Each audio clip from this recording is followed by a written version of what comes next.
సూర్యదేవా అమేయ ప్రభావ దయా దివ్య పాశ అనంత ప్రకాశ నమో సూర్యదేవా అమేయ ప్రభావ.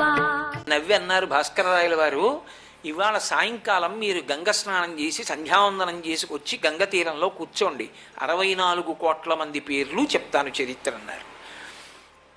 ఆయన అమ్మవారికి నమస్కారం చేశారు. అమ్మా, పెద్ద పరీక్ష, బ్రాహ్మణులు నన్ను ఇలా అడిగారు, తల్లి నువ్వే గట్టెక్కించాలన్నారు. భక్తుడికి రక్షణ ఏమిటండి? భక్తి ధర్మమే. కాబట్టి ఆయన ధర్మాన్ని నమ్ముకుని నమస్కారం చేశారు. చేసి కూర్చున్నారు. ప్రదోష వేళయింది, సంధ్యావందనం చేసుకుని వచ్చారు. బ్రాహ్మణులందరూ గంగా తీరంలో కూర్చున్నారు.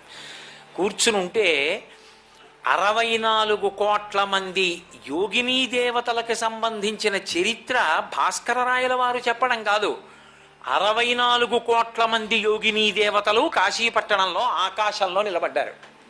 నిలబడి ఎవరి చరిత్ర వాళ్ళకి చెప్తున్నారు. ఆ బ్రాహ్మణులందరికీ వాళ్ళు తెల్లబోయి ఒళ్ళు గగురు పొడిచింది. వాళ్ళకి గగురు పొడిచి పరిగెత్తుకుంటూ ఆ కుంకుమానంద స్వామి వారి దగ్గరికి వెళ్ళారు.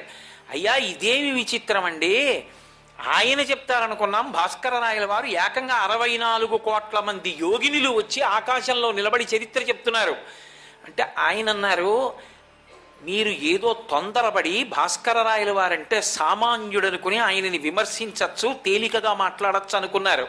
ఆయన ఎవరో చూడండి కళ్ళు తుడిచారు ఆ వచ్చిన బ్రాహ్మణులకు. వాళ్ళు కళ్ళు విప్పి చూసేసరికి మహానుభావుడికి భాస్కరరాయల వారి యొక్క కుడి భుజం మీద లలితాపరాభట్టారిక, ఎడం భుజం మీద శ్యామలాదేవి కూర్చుని, ఆయన ఉపాసకుడు కూర్చుని దర్శనమిచ్చారు. ఈ సంఘటన జరిగిన తరువాతే కాశీపట్టణంలో శ్రీచక్రేశ్వర లింగాన్ని ప్రతిష్ఠ చేశారు. ఇప్పటికీ కిందకి దిగితే కనపడుతుంది. శివలింగం మీద శ్రీచక్రం ఉంటుంది, శ్రీచక్రేశ్వరుడు అంటారు. అటువంటి భాస్కరరాయల వారు మహా ఉపాసకుడు. ఆయన శరీరంతో ఉన్న రోజులలో ఒక ఆశ్చర్యకరమైన సంఘటన జరిగింది. మహారాష్ట్ర దేశాన్ని ఒకప్పుడు శివాజీ మహారాజ్ పరిపాలించి హైందవ సామ్రాజ్య స్థాపన చేశాడు. ఆ శివాజీ మహారాజు యొక్క పౌత్రుడు సాహు.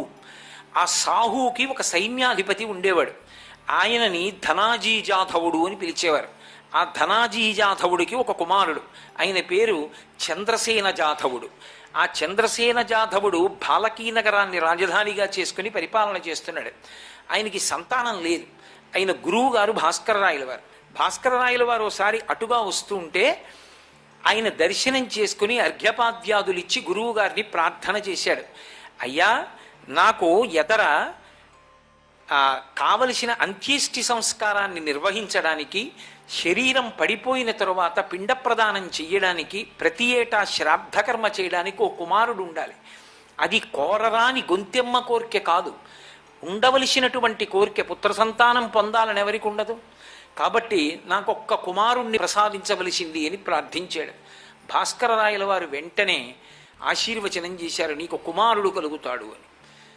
సంతోషించారు. భాస్కరరాయల వారు వెళ్ళిపోయారు. దంపతులు సంతోషించి అంతఃపురానికి వెళ్ళిపోయారు. ఆయన భార్య గర్భవతి అయింది.